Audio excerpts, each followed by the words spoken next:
হয় সক প্ৰথম পৰ্যায়ৰ ভোট গ্ৰহণলৈ মাজত মাত্ৰ দুটা দিন বাকি থকা অৱস্থাত আজি অসমলৈ আহিব দেশৰ প্ৰধানমন্ত্ৰীগৰাকী আৰু প্ৰধানমন্ত্ৰীগৰাকীয়ে কাইলৈ যেহেতু নলবাৰীত যি প্ৰথমখন তথা অসমৰ একমাত্ৰ যিখন ৰাজনৈতিক সভাহে সভা সম্বোধন কৰিব আৰু সেই সভা সম্বোধন কৰিবলগীয়া যি স্থান বৰকুৰা ইতিমধ্যে আপুনি উল্লেখ কৰিছে যে এই বৰকুৰা অঞ্চলত এই মুহূৰ্তত মই ইয়াৰ পৰিৱেশটো দেখুৱাম কাৰণ ৰাজ্যত পুৱাৰে পৰা যি নেৰানেপেৰা বৰষুণ সেই নেৰানেপেৰা বৰষুণৰ ফলত বিভিন্ন প্ৰান্তত আচলতে এই ধৰণৰ বানৰ সৃষ্টি হোৱা পৰিলক্ষিত হৈছে আৰু মই যি স্থানত উপস্থিত আছোঁ প্ৰধানমন্ত্ৰীয়ে কাইলৈ যি জনসভা সম্বোধন কৰিবলগীয়া স্থান বৰকুৰাৰ এই জনসভা সম্বোধন কৰিবলগীয়া স্থলীত এই ধৰণে দেখিবলৈ পোৱা গৈছে যে ঠায়ে ঠায়ে এই ধৰণে পানী জমা হোৱা পৰিলক্ষিত হৈছে গোটেই অঞ্চলটো যেহেতু এটা কৃষিভূমি আছিল আৰু কৃষিভূমি হোৱা হেতুকে ইয়াত যি অস্থায়ীভাৱে ইয়াত যি মঞ্চ নিৰ্মাণ কৰা হৈছিল আৰু যি মুকলিকৈ আচলতে যি স্থানত মুকলিকৈ 2 লাখৰো অধিক লোক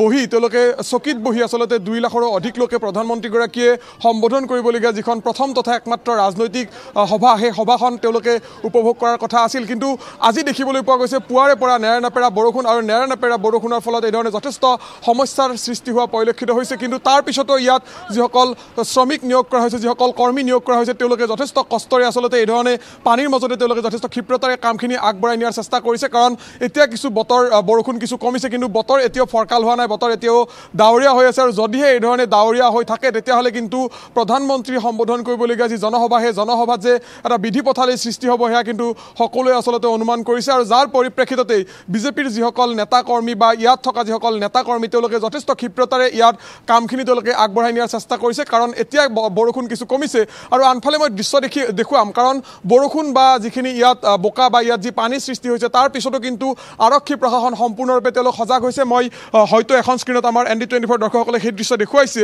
আমি দেখুৱাবলৈ চেষ্টা কৰিছোঁ যে বৃহৎ সংখ্যক আৰক্ষী নিৰাপত্তাৰক্ষীৰ বাহিনী মোতায়েন কৰা হৈছে আৰু এই মুহূৰ্ততো বিভিন্ন প্ৰান্তৰ পৰা আচলতে ৰাজ্যৰ বিভিন্ন প্ৰান্তৰ পৰা অসম আৰক্ষীৰ যিসকল জোৱান বা অসম আৰক্ষীৰ বিভিন্ন লোক ইয়াত নিয়োগ কৰা হৈছে কাৰণ প্ৰধানমন্ত্ৰীগৰাকীয়ে যদিও ৰাজনৈতিক সভাখন সম্বোধন কৰিব তাৰ পিছতো যাতে কোনো ধৰণৰ ইয়াত ত্ৰুটি ৰৈ নাযায় কোনো ধৰণৰ যাতে নিৰাপত্তাজনিত যিসমূহ দিশ সেই দিশসমূহৰ ক্ষেত্ৰত যাতে কোনো ধৰণৰ আশ্বাস ৰৈ নাযায় তাৰ বাবে যথেষ্ট ক্ষিপ্ৰতাৰে আচলতে ইয়াত আৰক্ষী প্ৰশাসনে গুৰুত্ব দিয়া পৰিলক্ষিত হৈছে আৰু প্ৰধানমন্ত্ৰীগৰাকীয়ে ইতিমধ্যে মই উল্লেখ কৰিছোঁ যে দেশৰ প্ৰথম পৰ্যায়ৰ যি ভোট গ্ৰহণ হ'বলগীয়া যিকেইটা সমষ্টি তাৰ ভিতৰত অসমৰো যিহেতু কেইবাটাও সমষ্টি আছে আৰু প্ৰথম পৰ্যায়লৈ ভোট গ্ৰহণলৈ মাজত দুটা দিন বাকী থকা অৱস্থাত আজি অসমলৈ আহিব দেশৰ প্ৰধানমন্ত্ৰীগৰাকী আৰু দেশৰ প্ৰধানমন্ত্ৰীগৰাকীৰ আগমনৰ পৰিপ্ৰেক্ষিততে দেখিবলৈ পোৱা গৈছে বিজেপি মিত্ৰজোঁটৰ শিবিৰ যথেষ্ট উৎসাহী হৈ পৰা পৰিলক্ষিত হৈছে কিন্তু বৰপেটা লোকসভা সমষ্টিৰ অন্তৰ্গত নলবাৰী বিধানসভা সমষ্টিৰ এই যি বৰকুৰা অঞ্চল এই বৰকুৰা অঞ্চলত যি জনসভা সম্বোধন কৰিবলগীয়া স্থান আছিল সেই স্থানত দেখিবলৈ পোৱা গৈছে যে পুৱাৰে পৰা যেহেতু নেৰানেপেৰা বৰষুণ আছিল আৰু সেই নেৰানেপেৰা বৰষুণৰ ফলত বিভিন্ন এই যেহেতু কেইবাশ বিঘা কৃষিভূমিয়ে কেইবাশ বিঘা কৃষিভূমিতে প্ৰধানমন্ত্ৰীগৰাকীয়ে যি জনসভা সেই জনসভাখন সম্বোধন কৰাৰ কথা আছিল কিন্তু এই কৃষিভূমিৰ কেইবাটাও অঞ্চল এই ধৰণে প্লাবিত হৈ থকা পৰিলক্ষিত হৈছে আৰু যাৰ পৰিপ্ৰেক্ষিততে ইয়াত যিসকল শ্ৰমিক নিয়োগ কৰা হৈছিল বিভিন্ন ইয়াত বেৰিকেড স্থাপন কৰা হৈছিল বা যি স্থানসমূহত বেৰিকেড স্থাপন কৰা হৈছিল বা ইয়াত নতুনকৈ মাটি পেলোৱা হৈছিল বা বিভিন্ন স্থান ইয়াত খন্দা হৈছিল সেই স্থানসমূহত এই ধৰণে পানী জমা হোৱা পৰিলক্ষিত হৈছে যাৰ ফলশ্ৰুতিতেই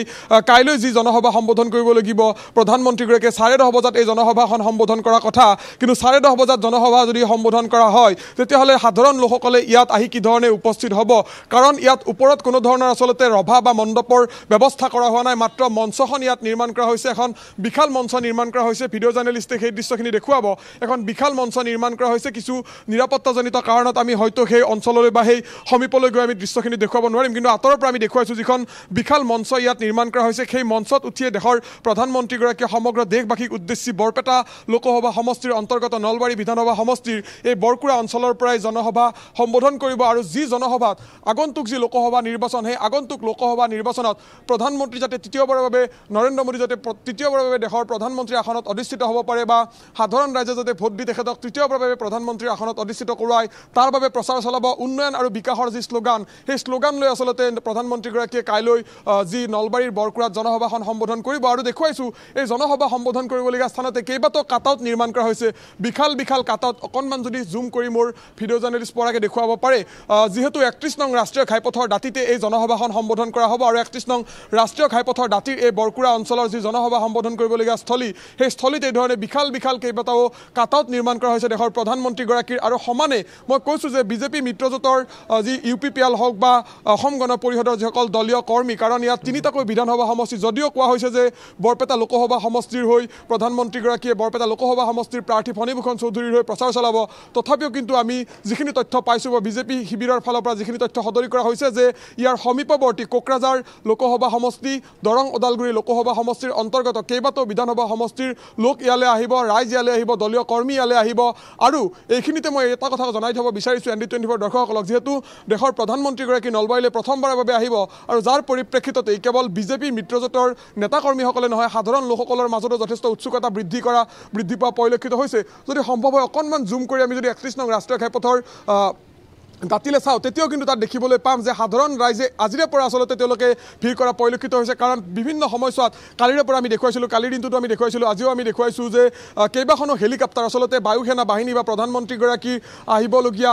যিখিনি স্থান হেলিপেড যিহেতু 3খনকৈ ইয়াত নিৰ্মাণ কৰা হৈছে সেই হেলিপেডসমূহ পৰীক্ষা কৰি থকা হৈছে সেই হেলিপেডসমূহত কি ধৰণে অৱতৰণ কৰিব প্ৰধানমন্ত্ৰীৰ বিমানখন কাৰণ যিহেতু আজিয়ে প্ৰধানমন্ত্ৰীগৰাকী আহি গুৱাহাটীত উপস্থিত হ'ব আৰু গুৱাহাটীৰ পৰা কাইলৈ ৰাতিপুৱা 10:30 বজাত প্ৰধানমন্ত্ৰীগৰাকী নলবাৰীলৈ আহিব আৰু 10:30 বজাত প্ৰধানমন্ত্ৰীগৰাকীয়ে ইয়াত যি নিৰ্বাচনী সভা সম্বোধন কৰিব কিন্তু সভা সম্বোধন কৰিবলগীয়া যি স্থান সেই স্থানত মই কৈছোঁ যে পুৱাৰে পৰা যিহেতু নেৰানেপেৰা বৰষুণ আছিল আৰু সেই নেৰানেপেৰা বৰষুণৰ ফলতেই বিভিন্ন প্ৰান্তত পানী জমা হৈছিল আচলতে প্লাবিত হৈ পৰা পৰিলক্ষিত হৈছিল কিন্তু তাৰ পিছতো আৰক্ষী প্ৰশাসনৰ যিসকল লোক তেওঁলোকে বৰষুণকো নেওচি আচলতে যথেষ্ট তেওঁলোকে কষ্ট কৰিছে যথেষ্ট তেওঁলোকে শ্ৰম কৰিছে কাৰণ দেশৰ প্ৰধানমন্ত্ৰীগৰাকী প্ৰথমবাৰলৈ নলবাৰীলৈ আহিব আৰু নলবাৰীলৈ আগমনৰ পৰিপ্ৰেক্ষিততে এই ধৰণে নিৰাপত্তাজনিত যিসমূহ দিশ সেই দিশসমূহত যাতে কোনো ধৰণৰ ক্ৰুটি ৰৈ নাযায় কোনো ধৰণৰ আশ্বাস ৰৈ নাযায় তাৰ বাবে স্নিফাৰ ডগ হওক বা বিভিন্ন তেওঁলোকৰ যিসমূহ সঁজুলি সেই সঁজুলিসমূহ তেওঁলোকে ব্যৱহাৰ কৰা পৰিলক্ষিত হৈছে আৰু কেইবা হাজাৰ অসম আৰক্ষীৰ জোৱান অসম আৰক্ষীৰ বিষয়া ইয়াত নিয়োগ কৰা হৈছে আৰু যিসকল বিষয়াই প্ৰতিটো দিশতে তন্নকৈ তেওঁলোকে তালাচী চলাব আৰু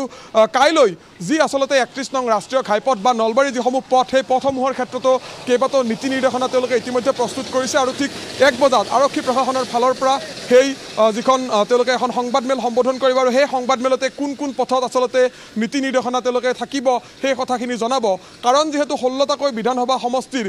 লোক ইয়ালৈ আহিব আৰু 16টাকৈ বিধানসভা সমষ্টিৰ যিসকল লোক ইয়ালৈ আহিব তেওঁলোকে যাতে কোনো ধৰণৰ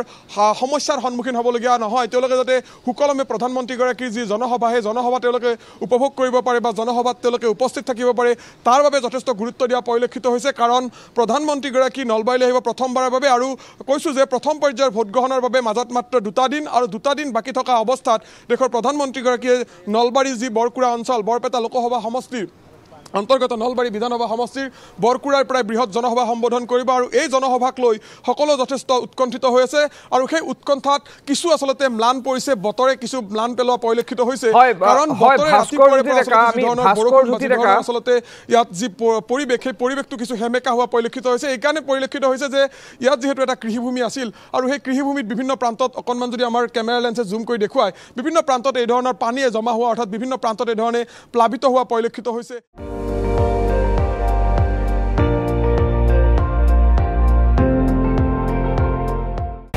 আপুনি চাই আছে ND24 সৰ্বশ্ৰেষ্ঠ নহয় সৰ্বোত্তমৰ দৌৰ